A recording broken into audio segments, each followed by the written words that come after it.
Welcome back. Endgame baseball still going strong. We are not quite halfway through week 4 of fantasy baseball. Hopefully your teams are all doing great. All your players are hitting and all your pitchers are pitching. But we're going to talk about rookies because it's rookie fever right now. And not just in baseball, but in the NFL. Because if you don't know, if you don't follow football, tomorrow is the NFL draft. So there's rookie fever all over the land, but especially in baseball. This is crazy to me because, again, coming from the football, not used to this, right? It's like we know pretty much in football which rookies are going to probably be playing, what rookies are going to need, help to see playing time. In baseball, it's like seems like every week new rookies are coming out, getting called up, getting put in the lineup, which is fun. It's exciting. We like shiny new toys like rookies. So let's talk about some of them. And of course, I think the biggest one, always the Orioles. The Orioles, I feel like, what is this? The Orioles just have like this endless supply of prospects. Heston Kjerstad is coming up, or maybe he's already made his debut. I'm not sure. I know you're excited for it, Pierre. How excited should everybody else be for it? Yeah, I think pretty much every other week we're just going to say, hey, another rookie for Baltimore. And somehow all of them are like high-end prospects. They're not just like, oh, yeah, they call up some guy. Like everybody they have is like a future star. But we'll see what happens. So Kjerstad did debut late last night. And not so great, 0 for 4. But hey, it's first game. Let's hope it's not Jackson Holiday situation where he goes game after game after game searching for a hit. Don't think so, but you never know. So yeah, Kjerstad is up, and it's the downside of doing one waiver wire video a week. Can't do one every day, obviously, but sometimes you can't catch them all, right? A guy like this comes up and people want him, and in a league that has daily moves, if you don't jump on it right away, you might miss out. And that's the problem, is you have to go out and check. Has he already taken? A lot of people have already stashed him, right? So that's not somebody who I think it's either you were going to get him or you weren't, right? Either these guys are already stashed and you had no chance, or nobody's really on top of it. It just depends on the kind of league you play in. But Kjerstad, let's see what happens. I mean, he was crushing the ball at AAA. I mean, that whole team was, but he more so than anybody. So let's see if he's next, next Colton Cowser or the next Jackson Holiday. Again, so far, it's only, like you said, we're in week 4, and let's remind ourselves, it's still a long season to go. But Kjerstad's a kind of guy with his upside and that offense. I mean, look, if he's out there, you just need to grab him. All right, and I think you did actually have him on Beat the Breakout, not this week, but last week, if I recall. So hopefully you guys beat the breakout and pick them up. And let's see, let's hope he does better than Holiday has done so far, but there's still time. All right, another rookie, Matt Mervis, getting the call. How are we feeling about him? So Mervis, he had a little bit of time last year. The Cubs did hit 3 home runs. Didn't really do too well otherwise, though. Average sub 200. So now he's getting another shot. Again, this is a guy who isn't just a power hitter. And that's the thing is, with Kjerstad, we're expecting the power, right? With Mervis, yeah, he does have power, but he's hit for average throughout the minors. High 200s, over 300 at the AA level. So he should bring a pretty balanced profile. It's an offense that has not quite reached its potential yet this year. Some guys underachieving compared to last year, but Mervis should be in a pretty good situation. He also did make his debut last night, 0 for 3. So let's see what happens. But again, the upside is there. I don't think he's a guy that if you're just in like a typical redraft league, right, non-keeper, non-dynasty, whatever, I don't think he's a must-add. I kind of want to wait and see what happens with him, or at least if you do pick him up, let's keep him on the bench for now until he gets a hit. We just expect these guys will just come out raking, right? We'll just come out, hey, he's up. He's going to be Rookie of the Year. There's not really going to be more than one Rookie of the Year, and not all of these rookies will succeed. A lot of guys will get sent back down. So let's see what happens with him. I've definitely a lot of upside, but also risk. So you don't want to do is you don't want to necessarily put a rookie in there in your lineup and then 0 for 3, 0 for 3, 0 for 4, 0 for 3, 0 for, and then all of a sudden you're hurting yourself. And I know, again, you know what that's like with the Holiday situation. Yeah, I was kind of forced to play Holiday when he was called up because I didn't really have many other options. But thankfully now he's sitting on my bench. Hopefully he'll get hot and he can get into my lineup. And then another rookie. Now you did talk about on Beat the Breakout this week. You talked about a Blue Jays potential call up, Orelvis Martinez. You know, thinking, hey, the Jays need some power. Now they did make a call up, but it was not him. Well, they still could. It was Addison Barger. He got the call. Apparently he's going to make his debut today. So kind of the same thing here with Merver. Wait and see. Yeah, it's I picked the wrong J, I guess. I mean, like Martinez, I'm surprised he didn't get called first, but hey, Barger's been hitting the ball well too. He's also a high prospect for the Blue Jays. They do need something, as I talked about. So again, everything I say stands. Just switch out the names here. Barker does have a chance to make an impact. And this just happened a couple hours ago. I didn't even know about this yesterday, and so now all of a sudden Barger got the call. So again, speculative add. I'm not saying that he's the type of guy that you have to add everywhere he's available, but obviously some upside.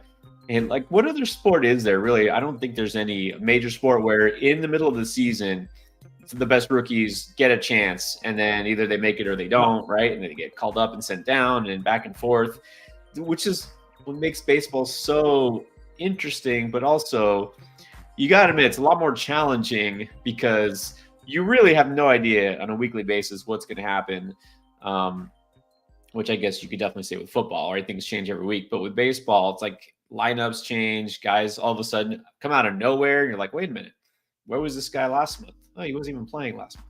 So you really have to stay on top of it. That's the thing with baseball. You have to constantly stay on top of things, which is what makes it more challenging.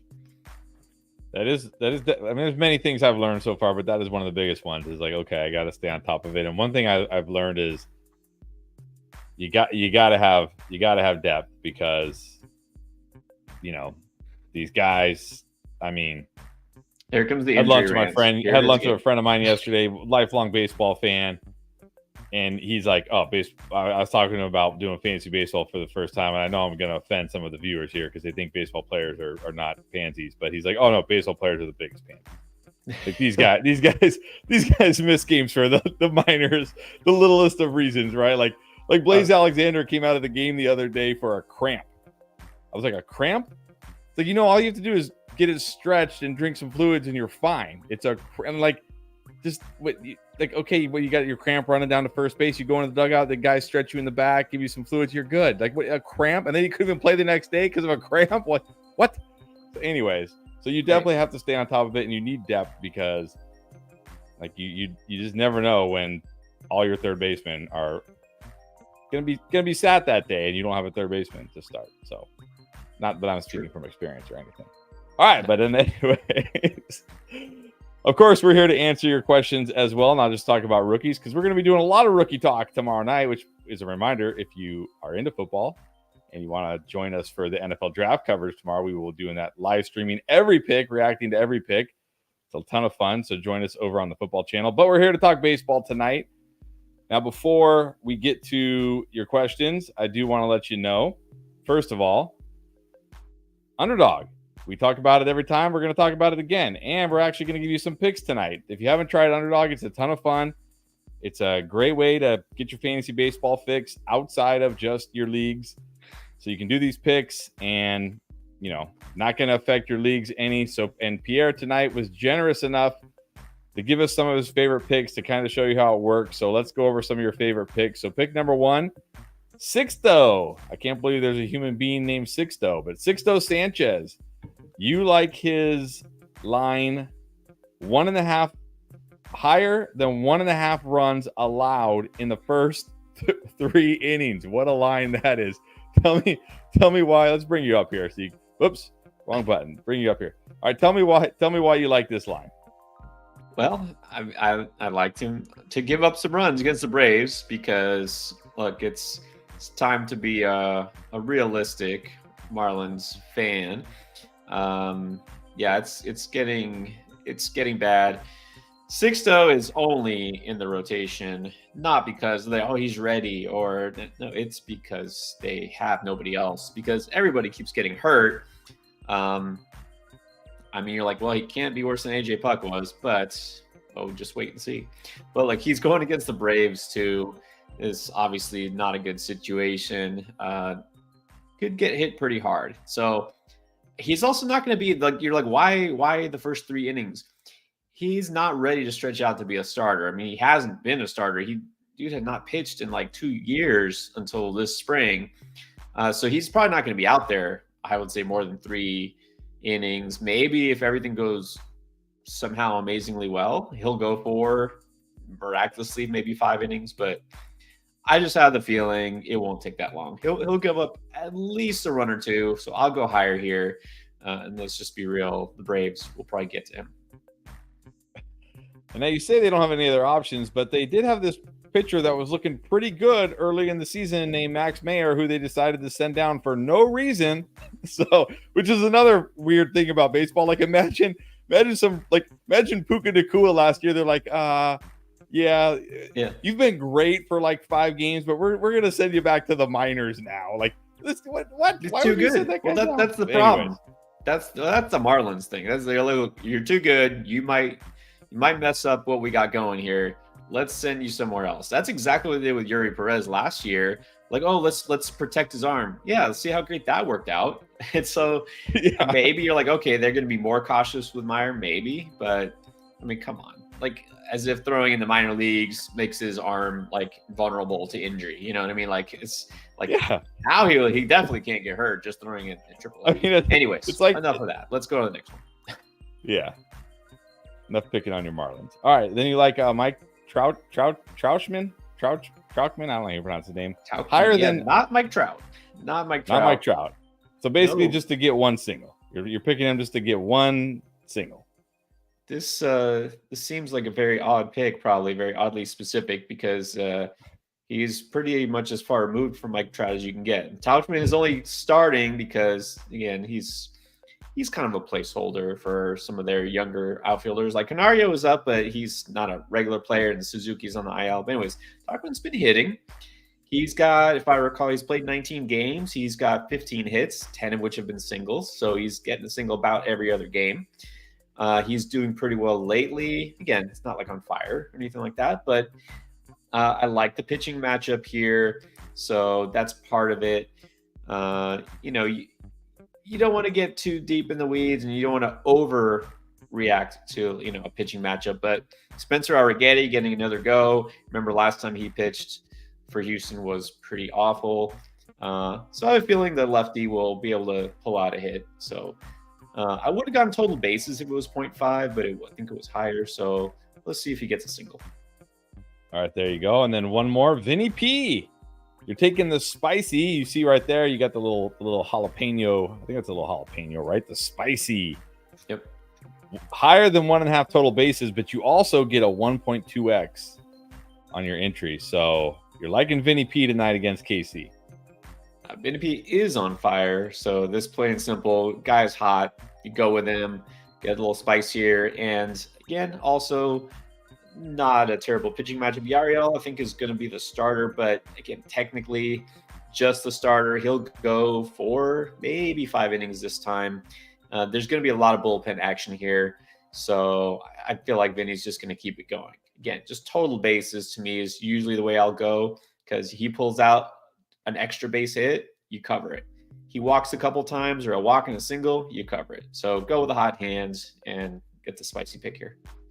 There you go. And now if you're wondering how this works, like, okay, I got these picks, but how do I actually win? Well, you enter a wager here, let's say $10, and you can see right there, a small $10 wager has a chance to win almost $65. I mean, that's pretty incredible. And if you're like, well, I'm nervous, like, what if all 3 don't hit? You can always flex over here. And if you get 3 correct, you'll still get $32, which is triple your entry.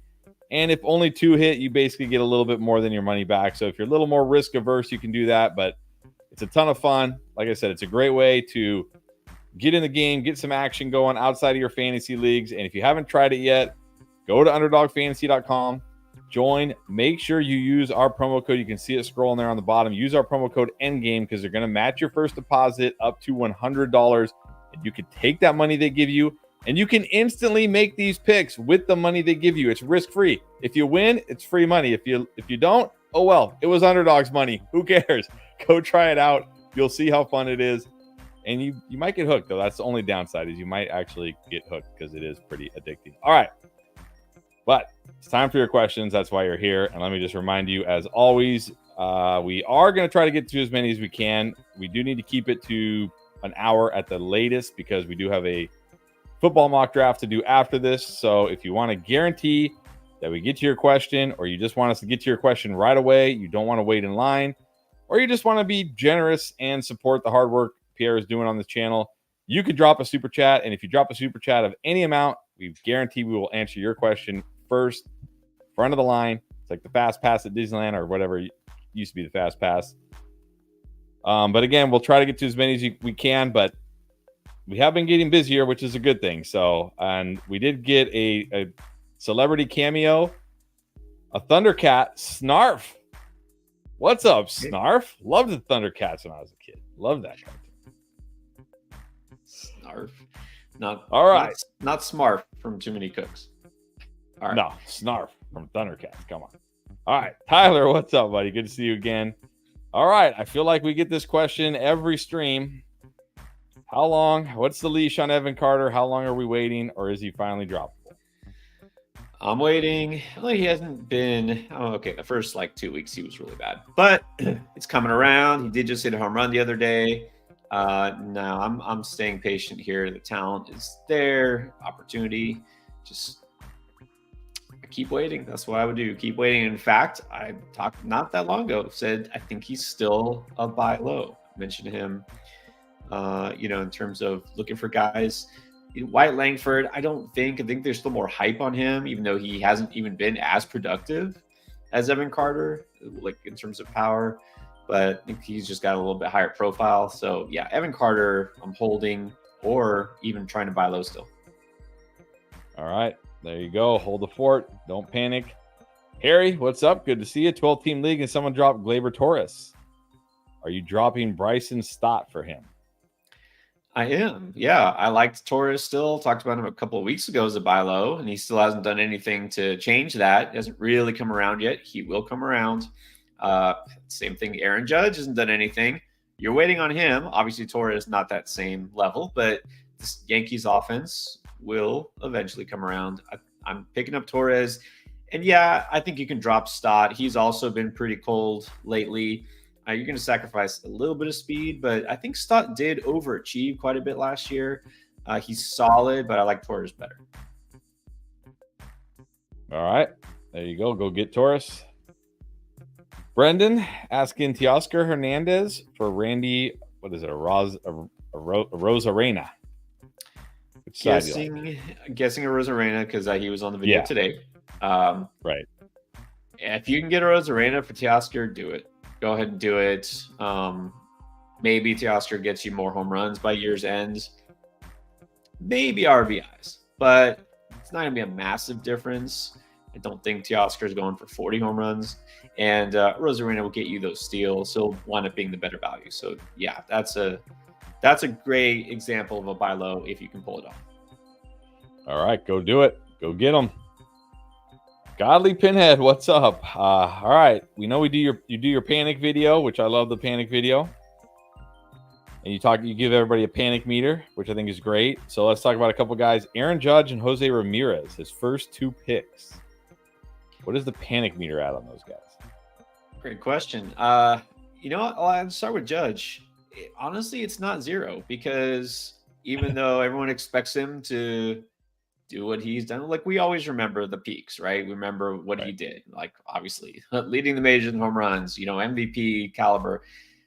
Look, that was his year that year. He still has crushed in other years. But what I said early in the preseason was I'm not investing such an early pick in Judge because we have to realize what he's done a lot of the last couple of seasons is be hurt.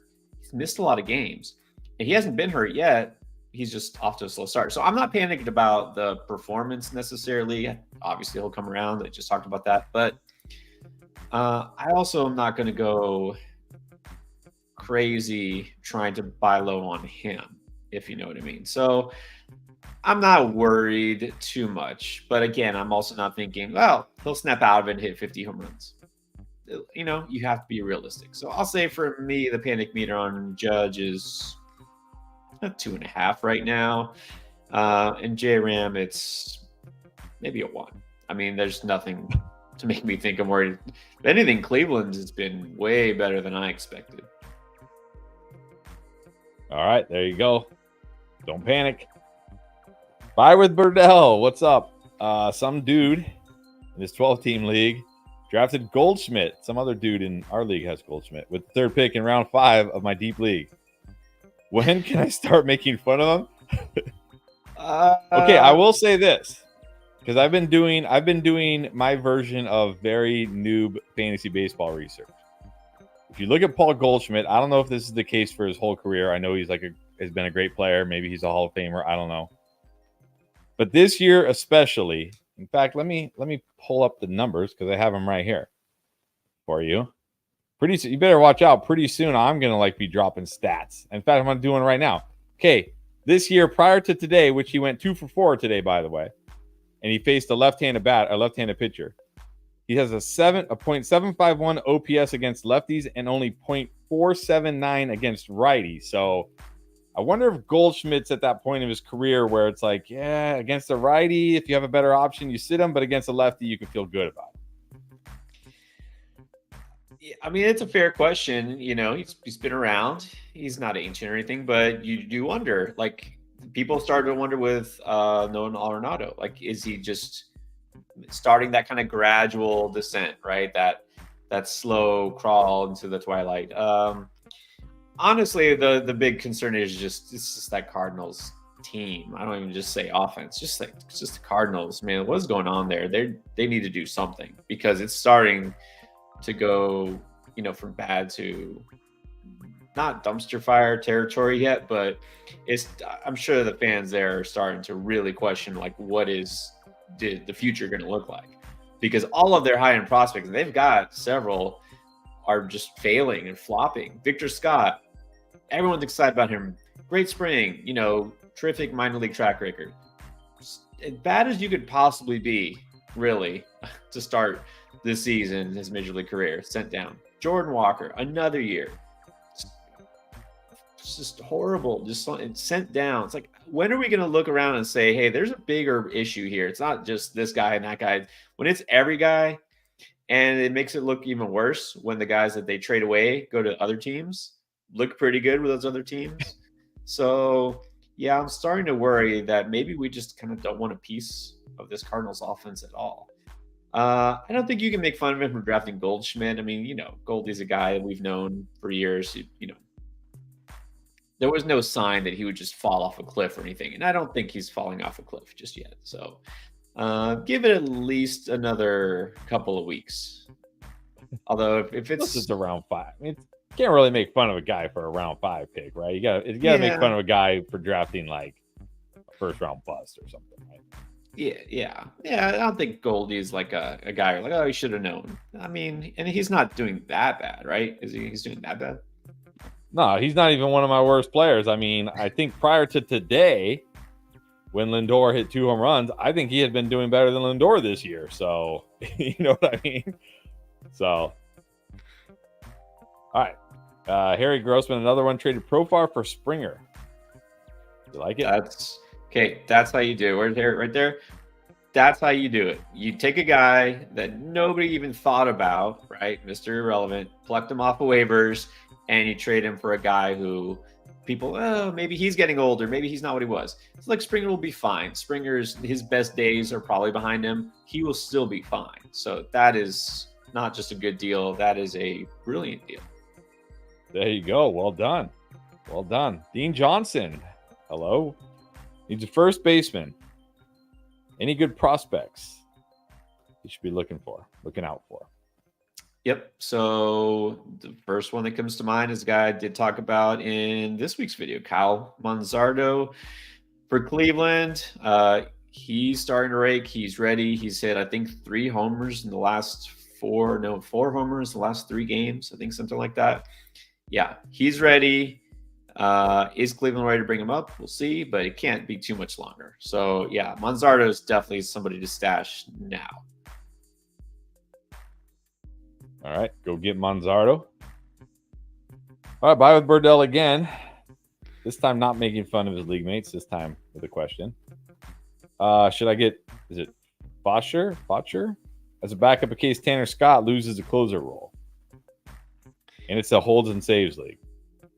I don't know if he's the guy who's necessarily next up. I actually thought Anthony Bender might be the one who gets save offers, although he's been kind of rough. Declan Cronin has looked good, but I don't know they're ready to give him, extended, like high leverage kind of situations. I think Tanner Scott's going to have a pretty long leash because they don't really have anybody who's a very desirable option there. So now, if you do count holds, then yeah, it's different. You probably want some high ends, setup men, but I can't really say I recommend anybody in Miami right now. Let's look for a guy in a bullpen that, on a team that at least is winning a little bit more frequently. All right. And then, so the cover boy for today's trade video, Rafael Devers, who, by the way, is 2 for 2 with a home run today. So that buy low window is closing very quick, I guess. But yeah, who do you prefer here, Corey Seager or Devers? That's tough. Honestly, I don't know that I would trade Corey Seager. Now, the risk with Seager is when he's going to get hurt, right? It's not if, it's when, right? It's when it's going to happen.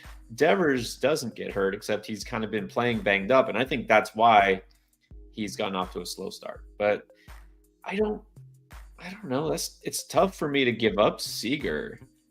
I would only do that if you already have somebody really good at shortstop that you're comfortable playing, and you're not good off at third base. If it really helps you, fill out that lineup. But if not, then I'd probably just rather have Seager. All right, keep Seager. Another guy I have on my team, I look at all the questions. Is Kevin Gausman still considered a buy low starting pitcher? So he has looked better the last couple games, but I'll say last game, I was happy that he didn't give up any earned runs because it was all from errors. But I think, what did he strike out? Like one hitter? Only had like one strikeout? What? In like 7 innings. What? Yeah, it's a good point because he has, of course, looked better. But yeah, there was some concern raised. He's not making guys swing and miss, which is obviously very important if you're going to look at a guy who's supposed to be an ace. Tanner Houck would not be enough for me right now. I would still rather keep Gausman. So I think there's still a buy low. Yeah, definitely. There's still a buy low window for Gausman because, again, even though he was better, he wasn't great. Right. But you never know. If you're trying to get Gausman, Tanner Houck, I mean, you don't know how people will react. People get carried away by the stats. They'll look at the numbers. They'll forget the past, and they'll look at the right here, right now. There is probably some risk still with Gausman, but I'd still rather have him than Houck. So try it. Just try it and see what happens. All right, and then Snarf saying Julio Rodriguez is heating up. Yes, finally. Hopefully it continues. Tim is saying Waka is killing me. Well, I say this again too. Who you don't pick up, who you don't put in your lineup, sometimes is just as important, if not more important, than who you do, especially for pitching. It's probably more important, right? Avoiding those disastrous starts, avoiding that guy who's just going to kill you in your ratios, because that's pretty hard to come back from. And I still remember it was pretty early because you obviously had a lot of injuries, right? Especially a pitcher, you were missing some guys, and you're like, okay, this guy, this. So you give me a list, right? You're like, okay, which of these guys? And I think you mentioned Waka, and I was like, nah, I'm not buying into it. Yeah. So we avoided that, which was good because the very next game he got lit up. So Waka, no trust there. Yeah, and it's funny you say that because I have Michael King, and he's been mostly really good this year. And he was pitching in Colorado yesterday, and I was like, I really debated not starting him because I'm like, I know he's been so good, and I know like Colorado's lineup isn't great, but they're in Colorado, and sure enough, I was like, I should have started him. Yeah, well, look, the Colorado, playing in Colorado isn't what it used to be, right? That Colorado lineup hasn't been great.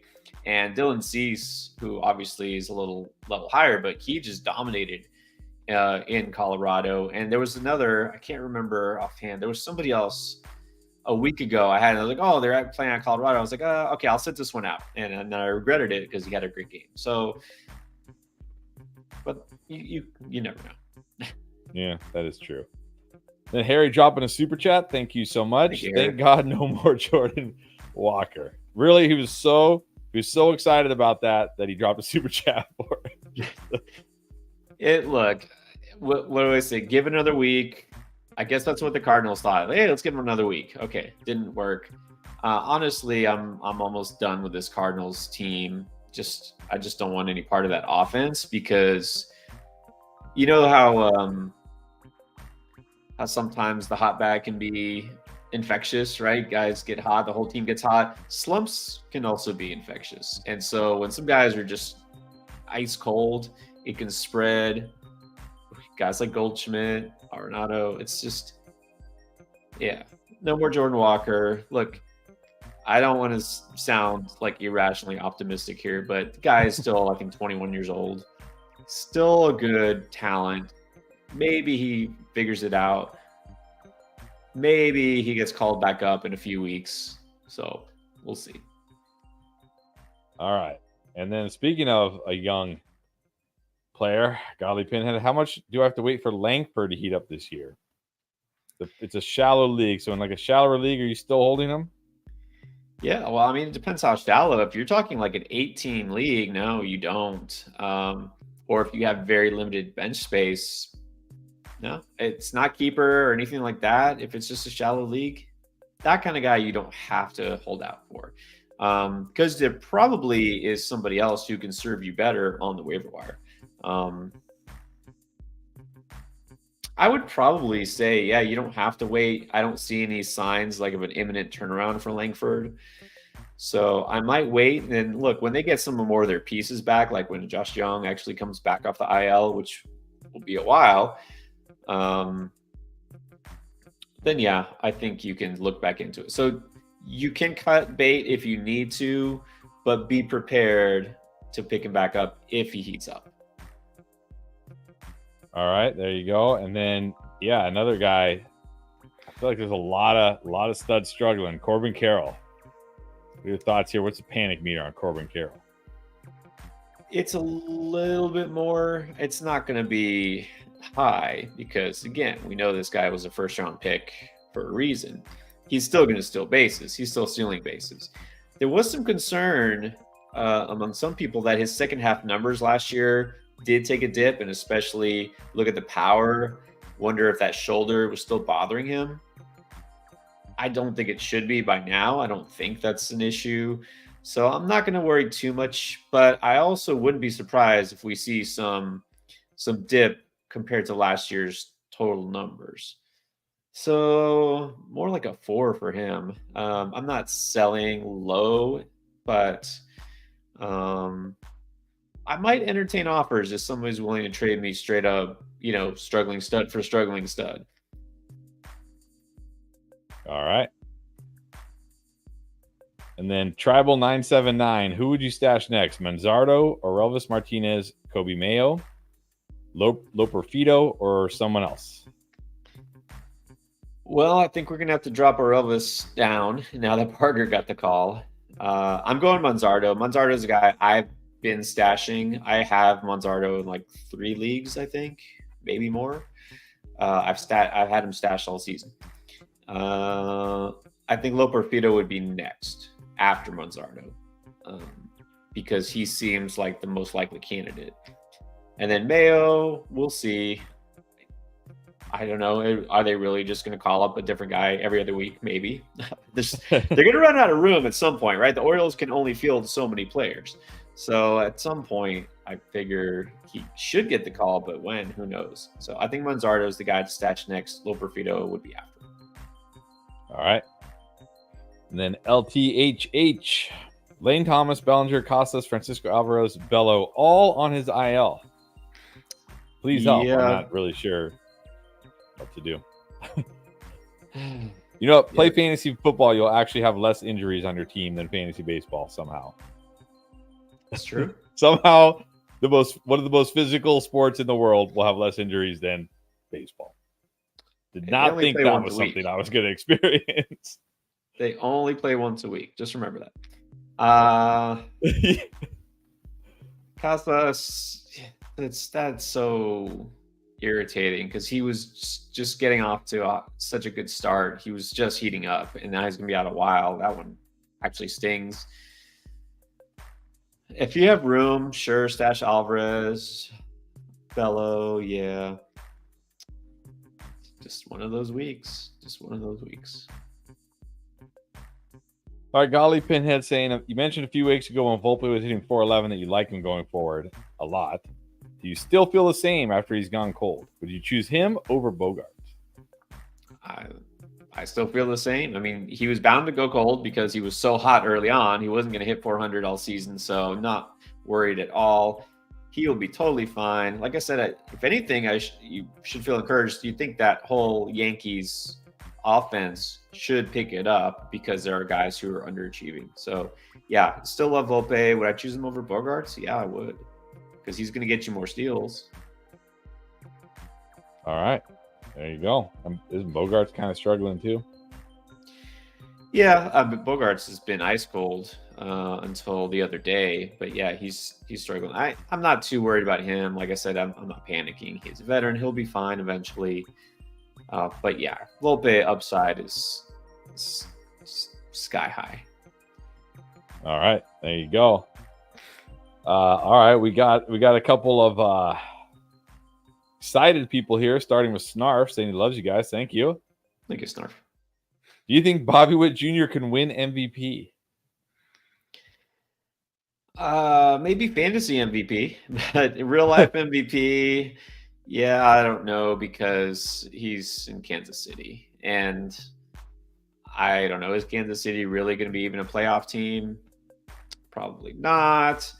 Is he going to get enough hype being in such a small market? Probably not. I mean, he does have the namesake, kind of helps, like being another one of these legacy players, but there's going to be other guys who overshadow him. So, I mean, he would have to really have a standout season. I mean, really stand out. So, yeah, I wouldn't put any money down on that. That's the problem when you're on a bad team. You got to have like just an incredible season. And even then, if somebody has like a pretty good, like a really good season on a playoff team, they're probably still going to win MVP. That's how it is. Yep. It's like, look, I'm sure there's people that disagree. I'm by no means do I follow baseball the way I follow football, but when you have a guy who put up the kind of hitting numbers that Shohei Ohtani did, to go with the pitching number Shohei Ohtani did, he shouldn't lose to a guy just because the guy hit 62 home runs. Like, I'm sorry. It's like I should say many people, because obviously it's not many, but and I know people are going to say, oh, it's the steroid era, but people have hit 62 home runs before. Okay, we've seen that before. We've never seen, like, what, maybe Babe Ruth? How far back we have to go to see anything close to what we saw from Shohei Ohtani that year? Like Babe Ruth, maybe? And that was like, come on, baseball was totally different then. But anyways, Angels weren't very good that year, so of course it's not going to win MVP. All right, bye with Burdell. And of course, Aaron Judge is on the Yankees, so of course he's going to win. Is Mason Miller, here we go. We got hype trains going. We got just hype galore. Bobby Witt Jr. MVP. Is Mason Miller the best closer in baseball? It might not be too long before we're saying that. I don't think we can put that label on him just yet, but man, it wouldn't be surprising if by year's end, because also think about who you would consider the best closer in baseball. Josh Hader's not looked like himself. He looked terrible. Devin Williams not pitching. I mean, Edwin Diaz probably would be the guy you'd point to right now, but it wouldn't surprise me if Miller jumps up to the top. But again, a guy who's going to get overlooked because he plays for The second, third, maybe at best fourth worst team in the majors. So yeah. Well, that's a problem when you're a closer because you're not going to win a lot of games, and that's one frustrating thing about closers that I've discovered so far. Like, so Kevin Ginkel was on our waiver wire, and I was like, oh, they're playing St. Louis. They should win those games. St. Louis is terrible. Maybe he'll give me a cheap save. The issue is they just crushed them every game, except for today they lost. Yeah. They just crushed them. He didn't even get out there, right? It's like, oh, you won like 14-5. So they don't.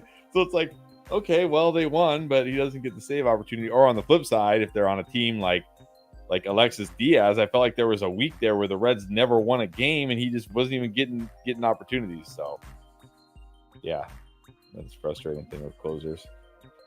All right, Brendan is in an 18-man league. Is Andy Pajas worth keeping? 18-man league. Yeah, I'm in one of those. If you've got enough bench spots, yeah, I mean, he's definitely got some upside. He did go deep once at least. Hasn't really shown up completely, but in that kind of league, that a player with that upside is always worth keeping. So yeah, I'd say hold on to him a little bit longer. All right, and then LT saying Chris Paddock worth a look. He loved him his first year up. And thanks again for all the advice and the rad content. All right. Yeah. In fact, this is why I wish, we talked streamers on Sunday. During the live show, we talked streamers, and I wish I would have just done it as a video because several of the guys I mentioned, not just good, but like amazing starts. Paddock was one. He's a guy like Bailey Falter was really good. So yeah, he is worth a look. The one thing I said about Paddock was my concern is how deep are they going to let him go? His first couple outings weren't very long. They let him go 7 innings, and he struck out about. Now, of course, the reason I liked him so much this week because of the matchups, right? He's not always going to get to play at the White Sox, but yeah, he's definitely worth a look. But I'm still going to always, with a guy like that, be cautious. In a negative matchup, I'll sit him out, but. Yeah, he's definitely somebody worth checking out. And he gets the Angels next this week, so if he's out there, probably fire him up again. Oh yeah. All right, Dean Johnson, is Tampa Bay Mead? Curtis Mead. Oh, is he ever going to do something? He hasn't really done much, has he? He's just like kind of there. Like, is he still playing? Like, yeah, He's there. He's just 0 for 4 once in a while. 1 for 4. It's like, I know it's like that meme with a stick, like you poke it with a stick, like do something. Like, I don't know. Honestly, I don't know. Tampa's a team that's really weird because they're known for turning random pitchers into studs, but it almost feels the opposite where their hitters, even their prospects, they come up and they're just like, don't do much.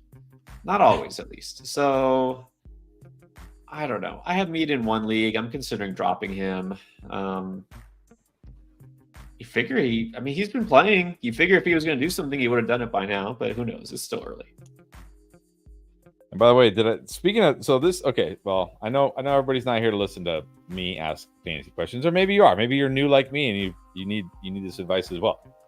So I've been doing a better job, I think, this week of actually looking into hitter matchups versus pitcher, and not like looking at their historical, what they've done against pitcher, but more like how do they do again against righties, against lefties? Is this a good pitcher? Is this a bad pitcher? Park factors. And then obviously there's some guys like, Julio Rodriguez, whatever, I'm just starting him every time. But if I have like decisions at my utility spots, I might go like Blaze Alexander is a guy, you look at him, he's been good again. But anyways, like I talked about with Goldschmidt, like, oh, he's been hitting lefties really well. He's facing a lefty today. I'm going to leave him in first base. And he went 2 for 4. But with pitchers, I'm like, oh, he's starting. I just start. I see that green check, and I just put him in. And I put Jake Flaherty in today against the Tampa Bay, against the Rays, and he's given up 4 runs through a little over 2 innings. Should I have started him against Tampa Bay? Is that like a bad matchup? Like, should I be looking at pitcher matchups like that and be like, this isn't the time to start him? Yeah, well, so the way I do it for me, when I'm evaluating matchups or looking at lineups, to me, it matters for pitchers a lot more than for hitters. Like for hitters, for the most part, if I have a guy who I trust to be a starter in my lineup, I'm keeping him in my lineup. If a guy's cold, I'll pull him. If a guy's hot, on my bench, I'll put him in. But for the most part, my lineup doesn't change that much based on matchup. The pitchers, that's when I look really hard at the matchups. The park factor, the offense, whatever. Tampa hasn't been really that great offensively. They're just either they got hot tonight or Flaherty's off, which more likely it's the second, right? Flaherty's just didn't have it, right? It doesn't matter what team you're going against. You shouldn't be giving up that much in the first 2 innings. So he's just a guy who's like that, right? He's a guy who's going to be inconsistent. So you never know. You never can tell. And same things. Sometimes a bad pitcher can make a bad offense look really good. And he just give up another base hit, it looks like. All right. His whip's he's gonna look a 5 whip tonight. And Dean just want to say thanks for the hard work. Thank you, Dean. Appreciate it. Appreciate you being on here, asking questions. All right, JC saying Albies is coming back from IL soon. When he does, which infielder are you dropping? Luis Garcia Jr., Michael Garcia, Rizzo, Caballero, or you can move him to outfield and drop Jung Ho Lee. All right. You have several good players there. I would say Garcia I'm not dropping. In fact, I just put him on the buy low video. He's a guy I'm holding on to. Garcia is hot right now. I would say keep him, although when Albies does come back, he probably won't be playing Garcia, but I would hold on to him for now. I like Lee. I think I would keep him. It's between Rizzo and Caballero, and if Rizzo doesn't really do something, I know he just finally hit a home run, but if he doesn't sustain it, I think he's droppable. So let's wait. Albies still is not activated yet, as far as I know. So let's wait a couple days and see with Rizzo. And if he doesn't really do anything much, then probably drop it. All right, there you go. Now, we talked about this a little bit earlier. Captain Tricky saying he's not liking Gaussman so far. What are you thinking? I'm thinking I'm going to give him a couple more starts. He did get better last start. Again, this is a guy, veteran, got the track record. I'm gonna still. I know it's like, okay, we're at the end of April now. We can't keep saying rust, right? He's rusty. Like the rust should be pretty much all gone. Let's give him another start or two and see what happens. If he's not generating whiffs still, okay, then you worry. Then maybe you move on. At least he's getting quality starts the last 2 games. Because that was a frustrating thing earlier. He wasn't going many innings, but I think he's gotten quality starts each of the last 2. Which, look, if you're in a wins league, that might not help you. But yeah, I was very, very frustrated that he only had like 1 strikeout last game because he pitched great. Right, he didn't give up a single earned run. The only runs he gave up was it would have been the final out of the inning, but Vlad Guerrero dropped that fly ball. It would have been the final out or ground ball, whatever it was.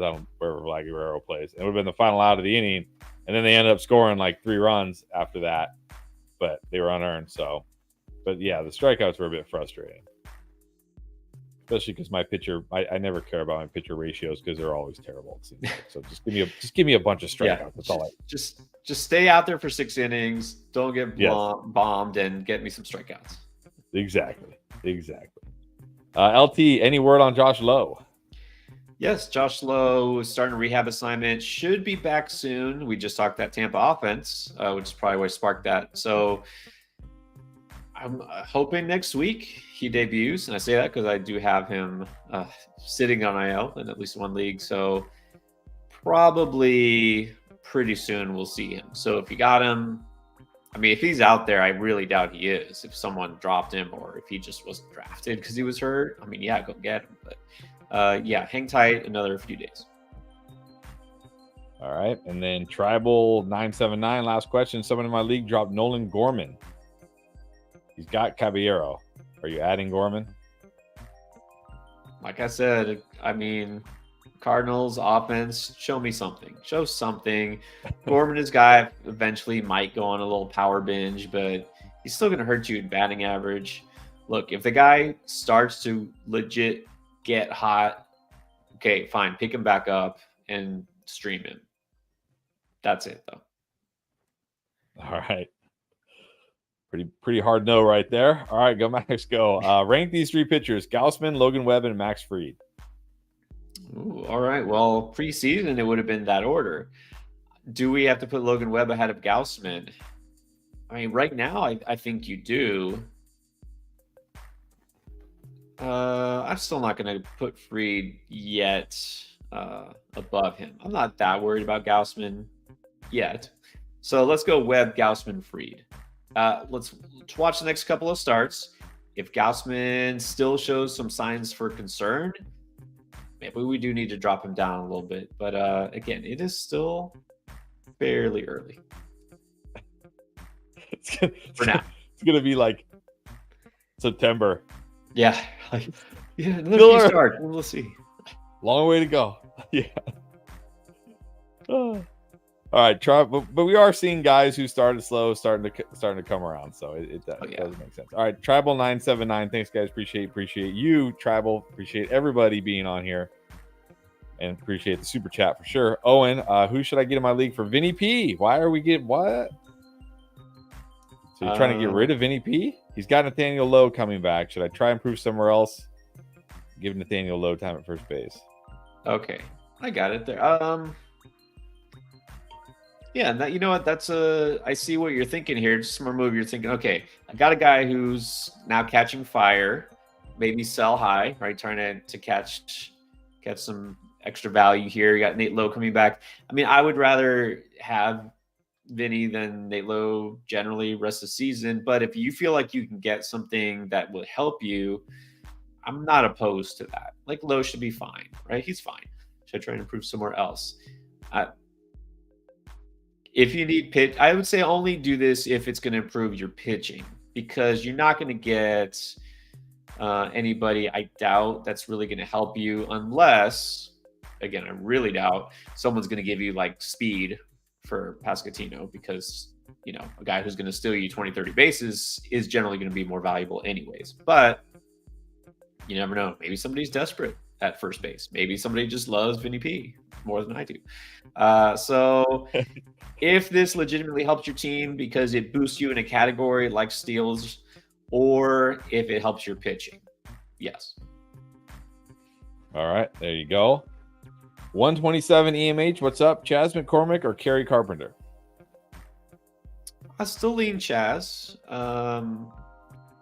Carpenter has been hitting pretty well, but power hasn't really come through just yet. I think Chas is still solid. He'll get you a little bit of power, a little bit of speed, which Carpenter isn't going to really give you.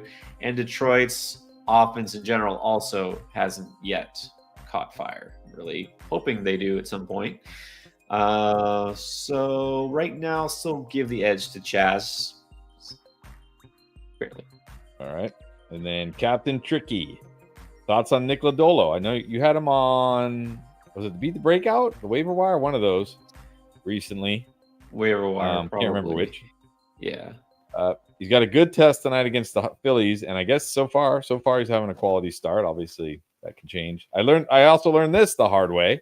Reed Detmers had a nice 6-inning, 3-run outing, looking good. I'm like, yeah, I got a quality start. And then in the 7th inning, they put him back out there and he gave him a run, and I lost my quality start. I didn't realize you could lose a quality start. I learned that the hard way.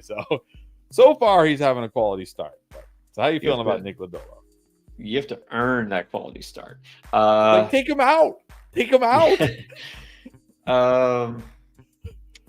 Yeah, look, Lodolo, what I said about him last week was that he looks great. We know the arm talent. That's never been the question. It's just dude's been hurt so much.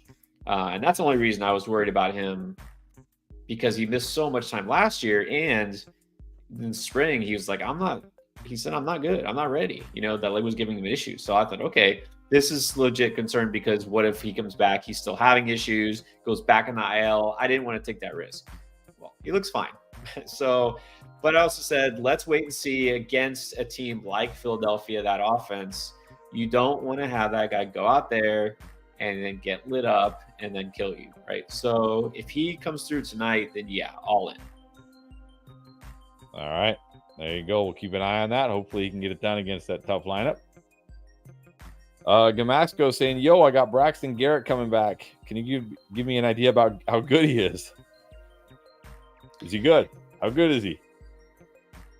Good. He should be good. I mean, he was good a little bit last year and okay a little bit this year before getting hurt. Don't expect wins because he's in Miami. But yeah, he good but not great. His upside isn't that of an ace. It's not like Max Meyer or Yuri Perez type upside. So I think his ceiling is maybe like a number 3 starter, which is fine. And for fantasy, he could be kind of a back end rotation piece. So you're not going to get elite strikeout stuff from him, but if he can pull out a caper inning, he should be solid. He'll be inconsistent. He'll give up some hard contact once in a while, but who should you drop trade to clear up space? I wouldn't drop anybody amazing for him. I don't know if I would start making trades to clear up space just for him, but he's worth holding on to.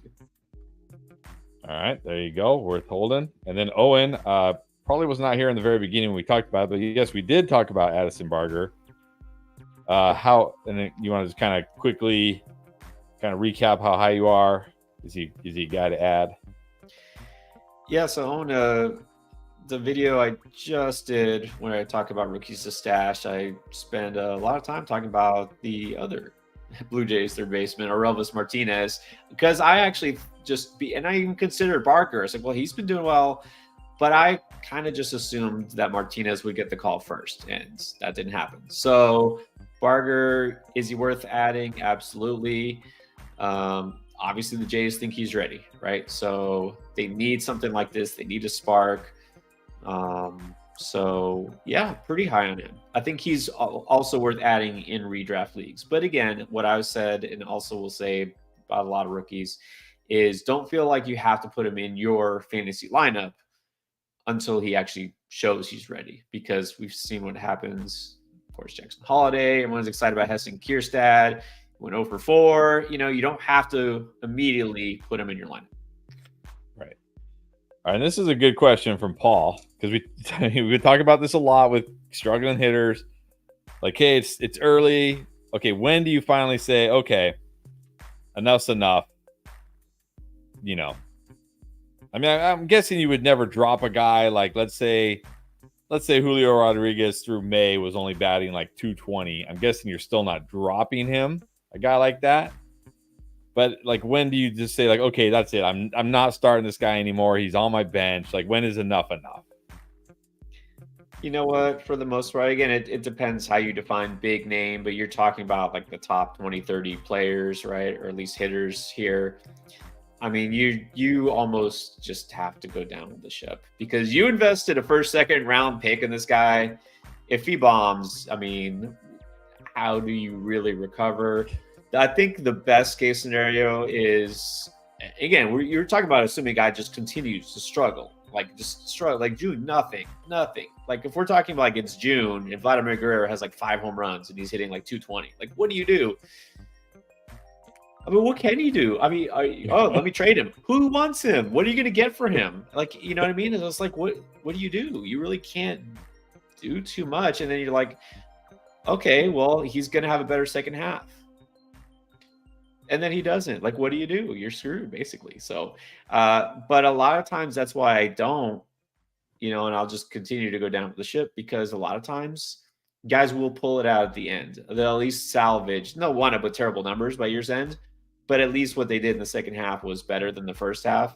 The best example of this, and he's not a big name player. I mean, he's a name player, but he's not a stud anymore. Jose Abreu was horrible last year. Horrible first half. Like, just dropped everywhere, just not even worth having, right? He hurt your team. And then the second half, you look, it's like, I mean, it was actually pretty good. He actually showed signs of life. Like, okay. And so what happened this year? He's been even worse somehow. I don't know how it's possible. He's actually worse. Like, at this point, you just got to wonder if he should just like retire mid-season. But I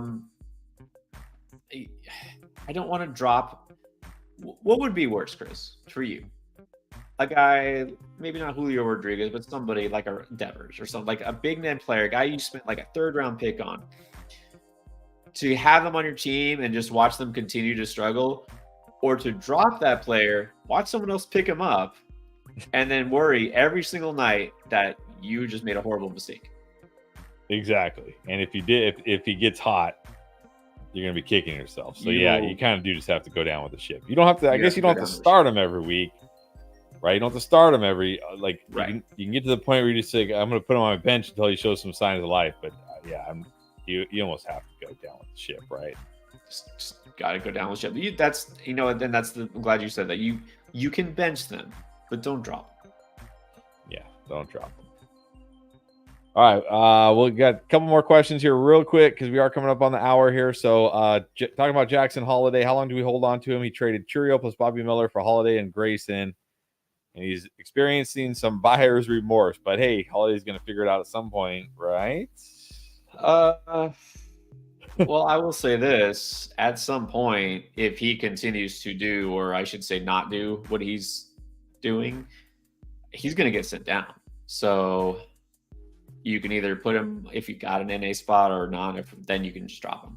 So hold on to him for now, but don't be surprised if he gets sent down. But you got Grayson, so you didn't lose this trade.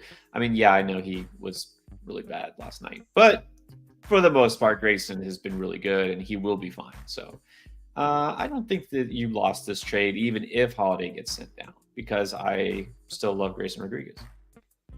All right, and then last one, we'll end with this. Captain Tricky, thinking about dropping Hader for Mason Miller because Hader's not getting opportunities because the Astros suck.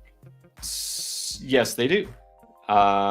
We just talked about this, right? Like maybe we should look into why the Astros suck, but don't drop Hader. That would be a mistake. And how is Mason Miller just available? Like you could just pick him up right now. Was this the shallow league one? Was it him or was it somebody else? Maybe. I don't remember. He should not be on any waiver wire anywhere. So you can drop somebody else. Don't you have some starting pitcher who's like fringy that you could just drop instead and get Mason Miller? Yeah. Pick up Mason Miller, but not for Hader. Like there's got to be somebody else you could drop.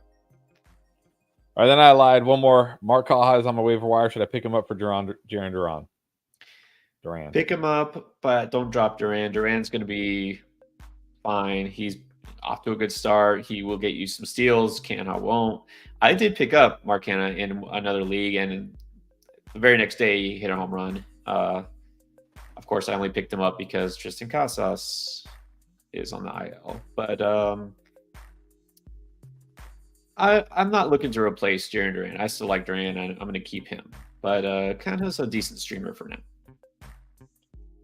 All right, there we go. Thank you, everybody. Appreciate you being on here. Appreciate the questions. And don't forget, if you want to, it might be too late to tail along with Pierre's underdog picks because I think the games have already started. But if you want to try underdog picks of your own, go try it. Underdogfantasy.com. You see right there. Use that deposit code right there, scrolling down there. Use Endgame when you sign up. We'll ask you for a promo code. Use our promo code Endgame, and they'll give you a deposit match up to $100. Try it out. Appreciate you guys being here. Don't forget, we will be back on Sunday. We'll talk streamers, waiver wire, whatever. And don't also forget, if you like football, if you follow football, which I'm sure a lot of you do, go to our other channel tomorrow night. We will be reacting live to every pick of the NFL draft, pick by pick. And we'll be doing it again for round 2 and round 3 on Friday. So join us for that. And also make sure you watch the videos. We got waiver wire coming out tomorrow. I think we're going to do 2-start streamers this week. Is that right, Pierre? We're dropping a 2-start streamer video for next week. That's the plan. Like I said, I'm kicking myself for not doing it last week because I felt pretty good about those picks and they turned out really good. So I want you guys to be able to take advantage. We got some questions about streamers, but let's put it out there so everyone can know who to target. Also want to throw this out real quick before we head off. Of course, we know about Underdog.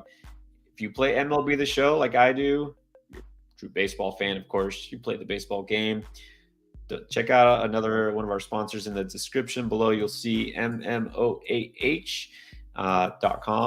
It's a place to get some stubs on the cheap, and you use promo code Endgame, get them even cheaper. Did this the other day, helped me get some cards, add to my Diamond Dynasty. which is always fun. I find that the collecting the virtual cards that don't exist is actually even more fun than playing the game. Is that weird? Probably. I've never played the game, so I don't know. Well, it's fine. I don't know. I used to collect baseball cards all the time, and I don't loved it. go out and do that, but now I find myself doing it on the PlayStation. So anyways, if you do that, you guys know what I'm talking about. Yeah, check that out. All right, everybody. Thank you again. Make sure you watch the videos, and we'll see you back here on Sunday.